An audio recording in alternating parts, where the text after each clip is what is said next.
First வந்து நம்ம நெக்குக்கு piping ready பண்ணிக்கலாம். ஆல்ரெடி நம்ம அந்த கிராஸ் பீஸ் கட் பண்ணி வச்சுருக்கோம். இதை வந்து நம்ம அப்படியே ஜாயின் பண்ணிடலாம். நல்ல பக்கமாக ஃபேஸ் பண்ண மாதிரி வச்சு கிராஸாக வச்சு ஜாயின் பண்ணிக்கலாம்.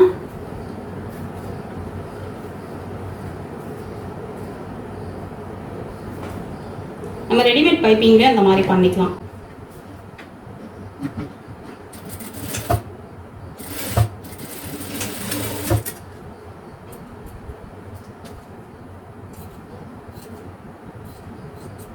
இந்த மாதிரி ஜாயின் பண்ணிவிட்டு சைடில் இருக்கிறது கட் பண்ணிவிட்டு கொஞ்சம் அடிஷ்னலாக இருக்கிறதையும் கட் பண்ணிட்டோம் அப்படின்னா நமக்கு இந்த மாதிரி பீஸ் வந்துடும். ஸோ இதே மாதிரி எல்லாத்தையும் நம்ம ஜாயின் பண்ணிடலாம்.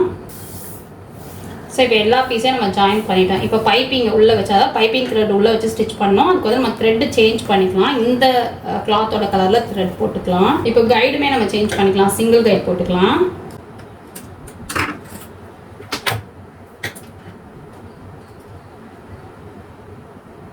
ஸோ இப்போ இந்த பைப்பிங் த்ரெட் வச்சு நம்ம ஸ்டிச் பண்ண ஆரம்பிக்கலாம். நல்லா மிடில் இருக்க மாதிரி வச்சு த்ரெட்டை இழுத்துட்டே இருந்தோன்னா வெளியே வந்துடும். அதனால உங்களுக்கு வந்து இந்த மாதிரி நாட் கூட போட்டுக்கோங்க. இப்படி போட்டுட்டிங்கன்னா உங்களுக்கு வெளியே வராது. இழுக்கக்கூடாது த்ரெட்டை. ஒரு வேளை இழுத்தாலும் இப்படி நாட் போட்டுட்டிங்கன்னா வெளியே வராது. நல்லா ஒட்டின மாதிரி தையல் போட்டுக்கலாம். சிங்கிள் கைட் போட்டிருக்கோம் இல்லையா, ஸோ அதனால கரெக்டாக வரும்.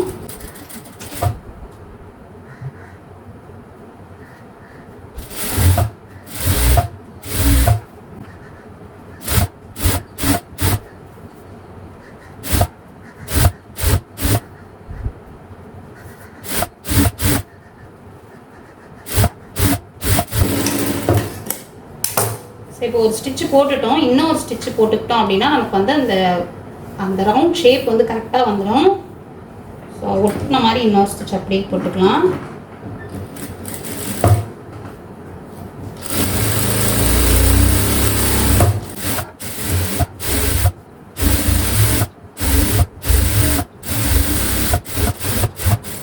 டபுள் ஸ்டிச் போடும்போது நமக்கு கொஞ்சம் ஃபர்ஸ்ட் இதில் இருக்கிற கொஞ்சம் லூஸ் கூட இல்லாத மாதிரி செகண்ட் ஸ்டிச்சில் கரெக்டாக ஆகிடும். அதுக்காக தான் அந்த டபுள் ஸ்டிச் போடுறோம். இப்போ இதை வந்து நம்ம லைனிங் கிளாத்தில் கொடுத்து ஸ்டிச் பண்ணணும். ஒரு 1/4 இன்ச்சோட கொஞ்சம் மட்டும் அதிகமாக இருக்க மாதிரி வச்சு நம்ம பேலன்ஸ் இருக்கிறது கட் பண்ணிடலாம். இல்லைன்னா நம்ம மெயின் கிளாத்லையும் அதே அளவு வச்சு ஸ்டிச் பண்ணிடுவோம்.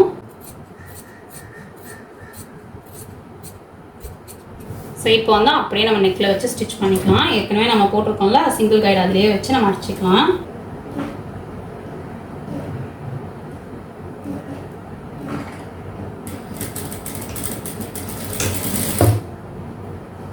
இது ஸ்டிச் பண்ணும்போது இப்படி இதை இழுக்காமல் இப்படி ஹோல்ட் பண்ணி இப்படி பிடிச்சிக்கோங்க. இந்த பைப்பிங் நம்ம அட்டாச் பண்ணி வச்சுக்கிறத இப்படி பிடிச்சிட்டு இப்படி வச்சிங்கன்னா இந்த ரவுண்டுக்கு ஏற்ற மாதிரி இந்த பைப்பிங் வைக்கணும். நீங்கள் இப்படி எடுத்துகிட்டு போனீங்கன்னா இழுத்துட்டு வந்துடும். ஸோ இந்த பைப்பிங் இப்படி வச்சுட்டு டைட்டாக பிடிச்சிக்கோங்க. அதுக்கப்புறம் தையல் போடுங்க. எவ்வளோ தூரம் பிடிச்சிருக்கீங்களோ அந்த அளவுக்கு மட்டும் தையல் போடுங்க. போட்டுட்டு அடுத்து, ஏன்னா நமக்கு இது வளைவு அப்படிங்கிறதால நம்ம வளைச்சு பிடிச்சி தான் தையல் போடணும். பட் இழுக்கவே கூடாது. அந்த பைப்பிங் வந்து கரெக்டாக இருக்கணும்.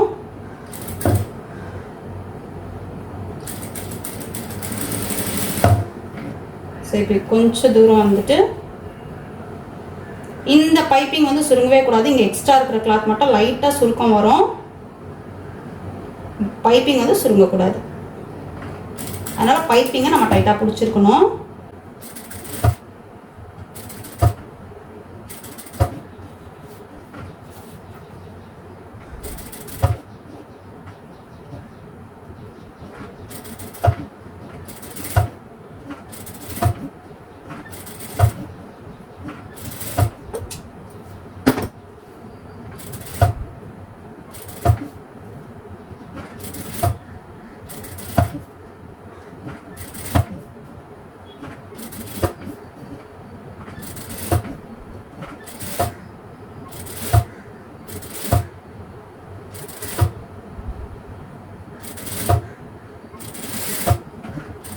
இப்போ கம்ப்ளீட் ஆகிடுச்சு. கம்ப்ளீட் ஆனதுக்கப்புறம் இந்த த்ரெட்டை வந்து ஒரு தையல் இப்படி இந்த பைப்பிங் த்ரெட்டு மேலே போட்டு எடுத்து கட் பண்ணோம் அப்படின்னா நமக்கு அந்த த்ரெட்டு உள்ளே போகாமல் இருக்கும்.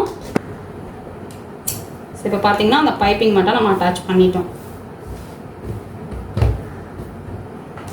இப்போ மெயின் கிளாத்தை வந்து அப்படியே மேலே வச்சு நம்ம ஸ்டிச் பண்ணி டர்ன் பண்ணி பார்த்தோம் அப்படின்னா நமக்கு பர்ஃபெக்டான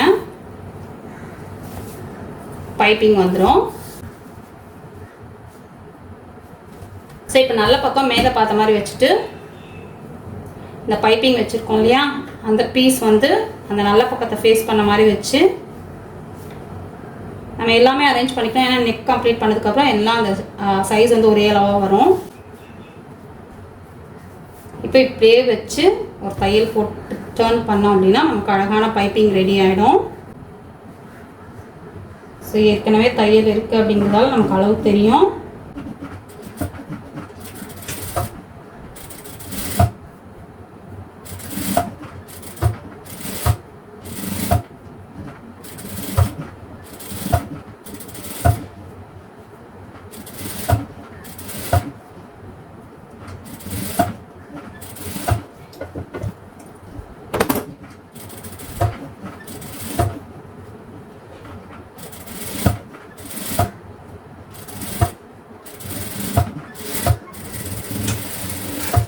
பைப்பிங் கொடுத்துட்டோம். இங்கே பார்த்தீங்கன்னா உங்களுக்கு தெரியும், அந்த வெறும் அந்த எல்லோ பைப்பிங் மட்டும் நமக்கு இந்த பக்கம் தெரியும். டர்ன் பண்ணிட்டோம் அப்படின்னா ரொம்ப நீட்டான பைப்பிங் ரெடி ஆகிடும். ஸோ இது ஃபஸ்ட் வந்து நம்ம கட் பண்ணிக்கலாம்.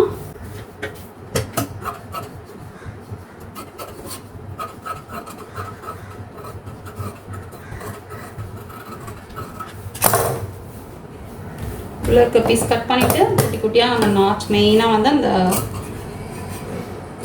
ஷேப் வர இடத்துல, ரவுண்ட் வர இடத்துல நாச் போட்டுக்கலாம்.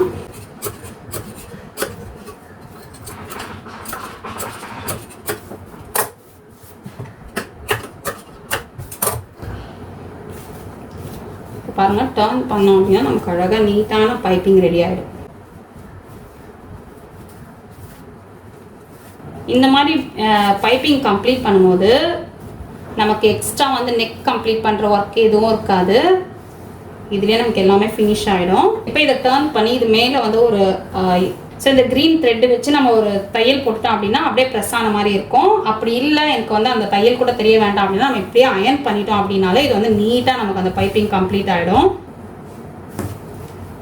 ஸோ எவ்வளோ நீட்டாக கம்ப்ளீட் ஆகிடுச்சு பாருங்கள்.